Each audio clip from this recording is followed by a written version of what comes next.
Hi guys, welcome to another episode of Business Talk. I'm your host Satish Sampath. Today we are going to see something very important. Okay, you have started your business and you have structured your product. The product is about to be finished, and something very important is something which you have to do now. You need to find your first customer. The success of the product remains how fast you get your first customer. If you already have a customer during your development phase itself, you're very lucky. Okay, let us understand. Okay, there are different types of products. We predominantly talk about products where the development phase or the gestation period is high, and then you will have to find out customer for your product. There are some products where it's almost like a packaged product or a trading product where the gestation period is very less, and you will have a larger umbrella of audience where you will be able to find your clients. The main aspect what we are going to see right now is that as a startup founder, how are you going to approach? What is your strategy? What is the first step that you are going to keep so that you will be able to get your customer fast? Or who should be your first customer? Okay, because the customer whom you are going to get should be a person who can give you a positive vibe and also a positive reinforcement, so that the growth of the company is depending on this first particular client. Okay, so with this in mind, like this is the discussion topic that we are going to go forward for the this video. Who is your first customer? What is your first breakthrough? How do you want to get your first customer? What are all the ideas and strategies that you will have to keep in mind so that your company can visualize who your first customer is going to be? So, first thing is that you are a very new company, your product is just ready, or your product is not yet ready, but it is almost in the beta stage, or your product is in a stage where you're going to give it to the market intelligence testing or sample testing. Okay, so how should your first customer be? Your first customer should be in your safe zone. Okay, this is not sign of weakness. You are an entrepreneur, you have created a company for succeeding.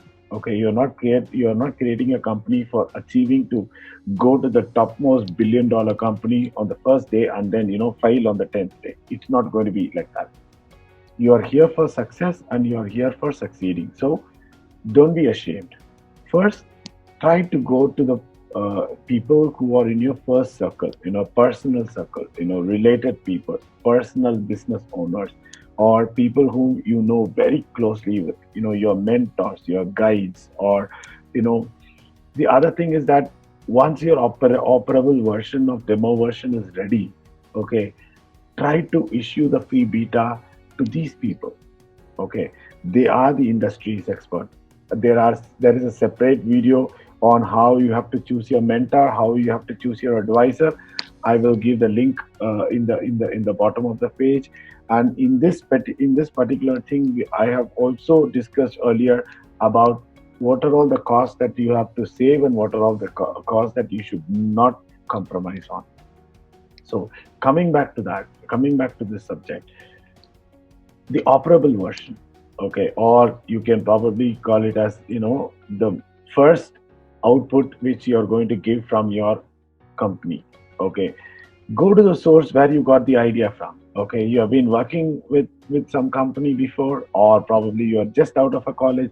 There should be some instances which gave you an idea. Okay, you would have seen some situation, you would have seen some activity, and then a spark would have come to you saying like, why not I try something like this? Okay, why didn't you go to that particular place? Like if a company gave you an idea, why didn't you go and discuss this idea with them? Because of you, I tried to get this idea, and I'm now giving you a different idea. Is it something which can I test it with you, or can I probably give you a version free of cost? Okay, never hesitate to go to the big business people. Okay, whenever I say that don't go to the billion-dollar company, what I meant is don't go to the billion-dollar company which you really do not know, or probably where which you cannot face it on day one. But if you know somebody in a big business, okay, it is always advisable to go to them first, because the accommodation capability of bigger companies are very high, and they can also give you some kind of a leeway for you to get integrated with their product and probably grow along with the product. It is almost what we call as, like the higher mushroom and lower mushroom, kind of a strategy where, they become your umbrella and you grow, under them. Or one of the things which rarely happens, but if it happens, that's the best thing that you can. If you can create a new set of clients or new line of clients because of your product, we call it as a disruption. If your product is going to create a market disruption, and then it is going to create a new set of audience, okay, consider yourself very lucky. But this is a stage where you have to have a very strong heart and say that yes, my product is a disruptor, okay, and I cannot go to the normal people because they will actually look at it as a competitor, or they will actually look at it as something where too much of an aberration is happening. Okay, in that case, go very hard into the market. Okay, so other chances, like I'm a very strong advisor for networking, or like business conferences and things like that, because of this situation currently. Like I'm speaking to you in a situation where, like COVID-19 has put us inside our home for last 3 months. Okay, but still the virtual networking is still very active. Okay, of course, once situation is getting better, the conferences are going to get started again. Okay, find out a relevant conferences. Okay, it is always good to go to technical conferences or the functional conferences which is related to your industry. You can see lot of people related to your industry. Do not hesitate to go and talk to those people. They may not consider you as an outsider, because at some point in time they would have crossed the same situation. In a business community, most of the time there are deviations, there are some kind of an exception in everywhere and every situation. But most of the situation, the big managing directors of bigger companies, or they always accommodate, they listen to you, they understand your product, and they will give you some kind of a suggestion saying that, okay, why not you try in this angle. Okay, they may use your product, they may not use your product, they may become your customer, they may not become your customer. But the takeaway from that, these conferences are extremely very high. Okay, and if you have a product which is an MVP, or if you have a conceptual product, okay, the success of getting your first customer lies exactly on how many clients are putting their hands on to know what your product is. Okay, whether that is extremely important. Don't shy away from showing what the product is. Okay, there is a larger resilience where people come and say that no, my product is still not ready, and it's in beta stage or it's in alpha stage, so I cannot reveal the secret. Let me tell you something, friends. Okay, and whether you cannot reveal 100%, that's fine, but at least there should be some percentage that you should go and tell the market that there is a product which is happening, something like that. Unless you go and tell the market, nobody is going to know that you are working on a product, okay, or you are working on a service offering. Okay, whether you are a funded company or whether you are a bootstrap company, you have to come out. You have to come out. Whenever you think of your first customer, I keep on telling any startup, get an advisor who can advise you on how the business growth strategy has to be produced. Okay, most of the time all these advisors, it is not a very costly affair. It is not a costly affair, and these advisors should not be costly. They should be accommodative for the startup community. Okay, specifically, okay, what to concentrate when it comes when you're like, going to get your first customer. Okay, so now you're probably sitting in front of in front of a person or a prospect or a filtered prospect. Almost you are in the verge of conclusion. What are all the things that you should have in mind? Okay, one of the things that I strongly believe, this is my personal belief, and I have been keeping this belief from the day I started my own business is that I will not have my client as my person to give me a break even. Okay, or my intention for closing a sale deal will not go for intention for billing.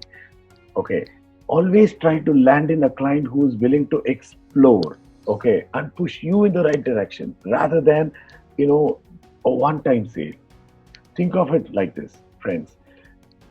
You may end up in a, let's say, $1 million product or a $1 million deal. Okay, it's a fantastic deal.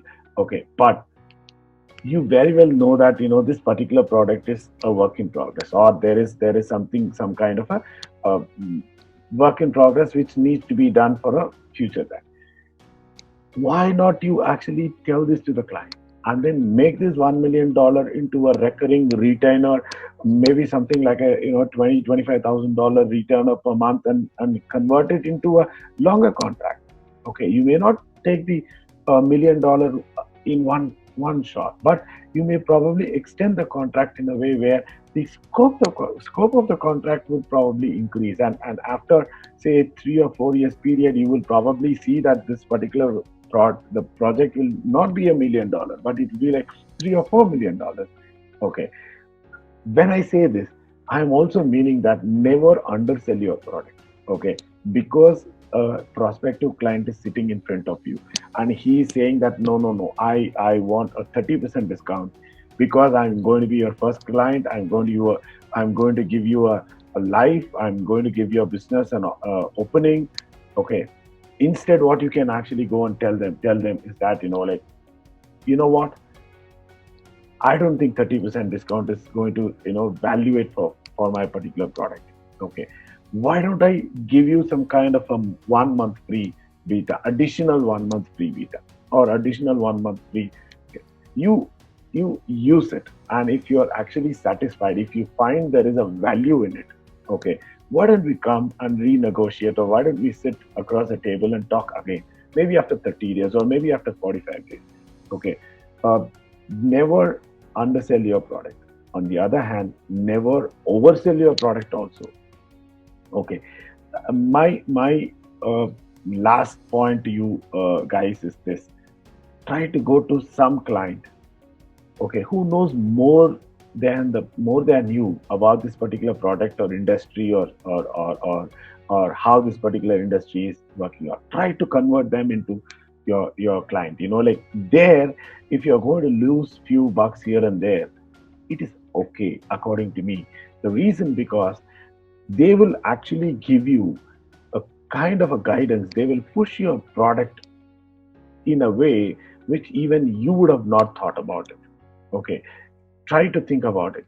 These are the things which I have in mind, which could give you some kind of a strategic advantage to position your strategy, sales strategy.